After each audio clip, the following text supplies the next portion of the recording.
যেমন ধরেন একদিন আমাকে একজন লিঙ্ক পাঠালো, হুজুর দেখেন পত্রিকায় আপনার নামে রিপোর্ট হয়েছে। সে 2021 সালের কথা। রিপোর্টটা দেখলাম, পুরো রিপোর্টের খোলাসা হইলো এখনো হুজুর রে ধরে না কেন রে, পুরো লেখার খোলাসা এটা। আচ্ছা ভালো কথা, দেখলাম এটা হলো বিকালবেলার ঘটনা। রাত গেল, সকালবেলা হঠাৎ করে দেখি ওই যে রকমারি.com আছে না, বইটই বেচে, রকমারি.com থেকে আমার সব বই হাওয়া রাতারাতি। আগের দিন পত্রিকায়, তাও এমন এক পত্রিকা আমার নাম মনে নাই, মানে এটা মনে রাখতে চাইলেও পারি না, পুরো আনকমন আজগুবি।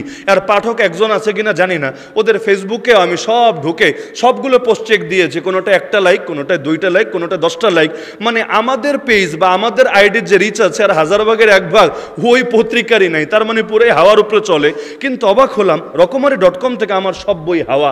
প্রকাশক বলল, হুজুর কাহিনী তো বুঝলাম না, মনে হচ্ছে কোনো একটা ব্যাপার স্যাপার আছে।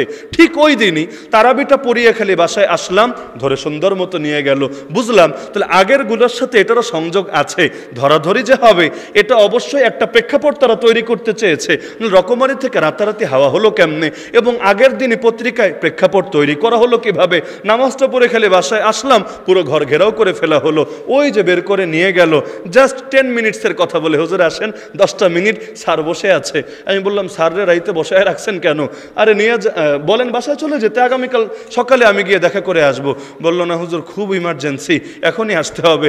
আমি বললাম, আমার সাথে ইমার্জেন্সি? আমি তো রাজনৈতিক লোকও না, কোনো সাংগঠনিক লোকও না, কোনো জনপ্রতিনিধিও না, আমার সাথে ইমার্জেন্সি? তবে গভীর রাতে 26 পাড়ার ইতিমধ্যে তারাবি পড়ানো আমার শেষ হয়ে গিয়েছে।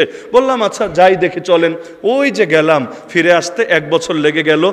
1 বছর লাগলো 10 মিনিট ফুরাতে। কিন্তু জীবনের বড় ক্ষতি তো যা হওয়ার হয়ে গেল, নিজের জীবনের গেল, এর চাইতে বেশি ফ্যামিলির উপর দিয়ে চলে গেল।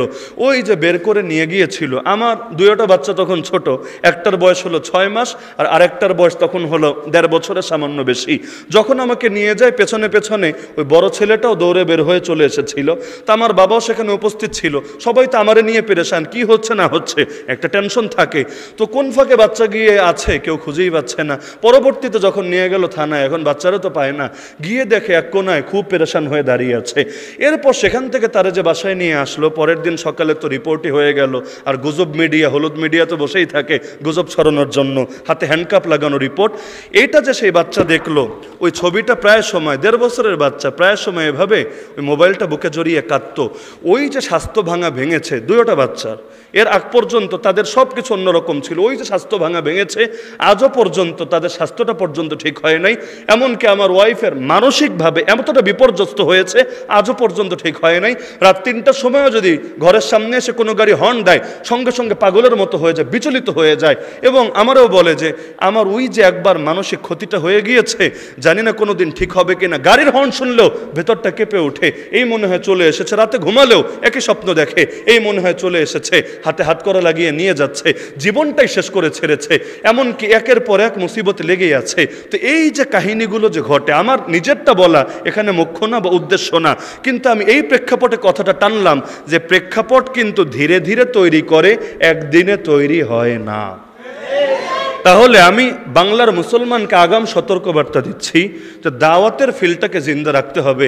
বহুত ফিল তো শেষই আমাদের হাত ছাড়া রে ভাই, দাওয়াতের ফিলটাকে জিন্দা রাখতে হবে, অন্তত এটা নিয়ে যাতে কেউ বাংলার জমিনে ছিনিমিনি খেলতে না পারে।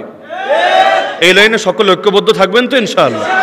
কে কোন দল করেন, কে কোন মত করেন বিষয় না, ইসলাম রক্ষায় সবাই আমরা ঐক্যবদ্ধ, আমরা ভাই। আল্লাহ সবাইকে কবুল করুন।